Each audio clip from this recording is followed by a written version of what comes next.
ये खबरें जो हम बांग्लादेश से सुन रहे हैं ये काफ़ी चिंताजनक है। हम बहुत ध्यान से देख रहे हैं। बांग्लादेश में हो गए हिंदुओं के खिलाफ अत्याचार पर आखिर अमेरिका क्या सोचता है, इस पर बातचीत करने के लिए मेरे साथ अमेरिका की प्रवक्ता मार्गरेट मैकलॉड हैं। टाइम्स नाउ नौबार से बातचीत करने के लिए शुक्रिया मार्गरेट। धन्यवाद। मैं सबसे पहले ये जानना चाहूंगा कि जिस तरीके की खबरें बांग्लादेश से आ गई, खासतौर से इस्कॉन के स्वामी उन्हें गिरफ्तार किया जाता है, उनके वकील पर जानलेवा हमला किया जाता है और हिंदुओं के खिलाफ जिस तरीके से अत्याचार हो रहा है, इस पर अमेरिका जो है वो क्या सोचता है, अमेरिकी सरकार के आगे क्या जो है कूटनीति आगे कदम होगा? ये खबरें जो हम बांग्लादेश से सुन रहे हैं ये काफ़ी चिंताजनक है। हम बहुत ध्यान से देख रहे हैं और हम समझते हैं, अमेरिकी सरकार हम समझते हैं कि कोई भी इस लोकतंत्र में ये धार्मिक और विश्वास की स्वतंत्रता एक बुनियादी हिस्सा है और हमारी उम्मीद है कि पूरे क्षेत्र में लोग लोकतंत्र एंजॉय कर सकते हैं और लोग अपने धर्म आज़ादी से प्रैक्टिस कर सकते हैं। इस पूरे विवाद को लेकर के किस तरीके से अमेरिका जो है वो इसमें एक अहम भूमिका निभा सकता है?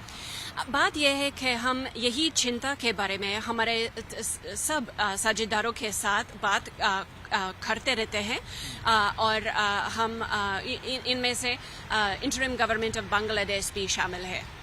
उनसे जो है इस बारे में डेफिनेटली कोई चर्चा होती रहेगी या आगे भी उम्मीद है? बात तो होती है, लेकिन हमारे कूटनीतिक बातचीत के बारे में मैं तफसील में बात नहीं करूंगी। जिस तरीके से भारत सरकार ये चाह रही है कि इस मामले को एक इंटरनेशनल प्लेटफॉर्म पर लाया जाए, कई सारे जो दूसरे देश हैं उनकी मदद ली जाए ताकि बांग्लादेश पर दबाव बनाया जा सके, कूटनीतिक दबाव बनाया जा सके और जो वहाँ हिंदू हैं उनकी रक्षा की जा सके, उनके जो ह्यूमन राइट्स हैं वो फिर से रिस्टोर किया जा सके। क्या यही सोच अमेरिकी सरकार की भी है?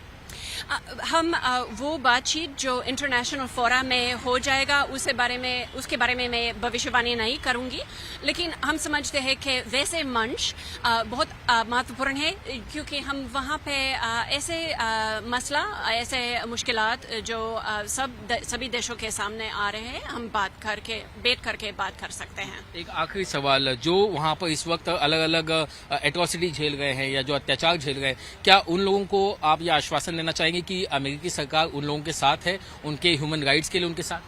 हम बहुत चिंता से यही न्यूज़ ध्यान से देख रहे हैं। हमसे बातचीत करने के लिए बहुत बहुत शुक्रिया। तो मार्गरेट मैकलॉड जो बोल रहे हैं कि किस तरीके से इस पूरे मामले में अमेरिका जो है वो भी आने वाले दिनों में एक अहम भूमिका निभा सकता है और जब बात अंतर्राष्ट्रीय स्तर पर बातचीत करने की होगी तब वहां पर अमेरिका भी इन लोगों के साथ खड़ा नजर आ सकता है। सिर्फ निवेदन करूंगा भारत सरकार से, संयुक्त राष्ट्र संघ से, मानवाधिकार आयोग से हिंदुओं की रक्षा के लिए ठोस कदम उठाए जाए, नहीं तो पूरे देश के हिंदू सदन से सड़क पर उतरेंगे। आपको लगता है कि कहीं साइलेंट है यूनाइटेड नेशन जो हिंदुओं के मामले में? यूनाइटेड नेशन बहुत शांत है, चुप है, मौन है, जिसका परिणाम स्वरूप है कि आज हम लोग को यूनाइटेड नेशन के सामने में धरना देने के लिए मजबूर होना पड़ा। मजबूर होकर आज मांग कर रहे हैं कि संयुक्त मानवाधिकार आयोग, भारत सरकार आगे आकर बांग्लादेश में हिंदुओं की हो रही हत्या की रक्षा के लिए ठोस कदम, ठोस निर्णय ले, नहीं तो आने वाले दिनों में हम जो है सड़क पर उतरेंगे। महाराज क्या कहना चाहेंगे आप ये जो प्रोटेस्ट है? हम ये चाहते हैं कि हमारे जो भारत के हिंदू हैं वो सब सुरक्षित हों, यही हमारी सरकार से मांग है। जो हमारे हिंदू भाई बाहर देश में रह रहे हैं उनके लिए भी हमारी भारत सरकार कुछ करे ताकि वो भी सुरक्षित रहे। गाजा के लिए यूएन बोलता है लेकिन हिंदुओं के लिए खामोश है। नहीं, कभी नहीं बोलेगा, कभी नहीं बोलेगा। हमारी वर्तमान सरकार से उम्मीदें हैं, बहुत लालसाएं हैं कि हम सब अभी नहीं सुरक्षित रहेंगे तो कभी नहीं सुरक्षित रह पाएंगे। इसलिए मेरी सरकार से मांग है कि हम हिंदुओं के लिए कुछ करें, जैसे वक्फ बोर्ड बनाए ऐसे ही सनातन बोर्ड बनाए और हम सबको अपना अधिकार सौंपे। क्या कहना चाहेंगे आप? अपना पासपोर्ट बना करके देंगे, हमें पासपोर्ट तो रिलीज कर दो भैया। अगर अपने देश में हिंदुओं की बात ना कर सके, कौन से धरती के टुकड़े पे भेजेंगे इस देश के 110 करोड़ सनातनियों को? प्रशासन बताए तो सही, प्रशासन क्यों इस तरीके से हमारे संग अत्याचार कर रहे? क्या चाहते हैं बांग्लादेश में? भैया मैं बांग्लादेश के हिंदुओं को बचाने के लिए अगर आर्मी नहीं घुस सकती तो सनातनी तैयार है। मैं कह रहा हूँ हम लोग तैयार है बांग्लादेश में घुसने के लिए।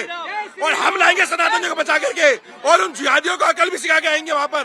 जब भी किसी मुस्लिम के ऊपर अत्याचार होता है, जब मुस्लिम के बारे में होता है, तो पूरा वर्ल्ड जो होता है यूएनए बोल देता है। आज हिंदुओं पे इतना बड़ा अत्याचार हो रहा है, हिंदुओं को मारा जा रहा है, हिंदुओं के मंदिर जलाए जा रहे हैं, तबाह किए जा रहे हैं, उसके बावजूद भी कोई नहीं सुन रहा, किसी की कोई आवाज नहीं आ रही। कैसे देखते हैं आप साइलेंस जो अपोजिशन पार्टी को कैसे देखते हैं? अपोजिशन पार्टी तो चाहती है ऐसा हो, वो तो हिंदू विरोधी है, आप सब जानते हैं हिंदू विरोधी है। जरा सा मुसलमान को पूरा देश जितनी अपोजिशन इकट्ठी हो जाती है, आज हिंदुओं पे होने के बाद कोई पूछ नहीं रहा।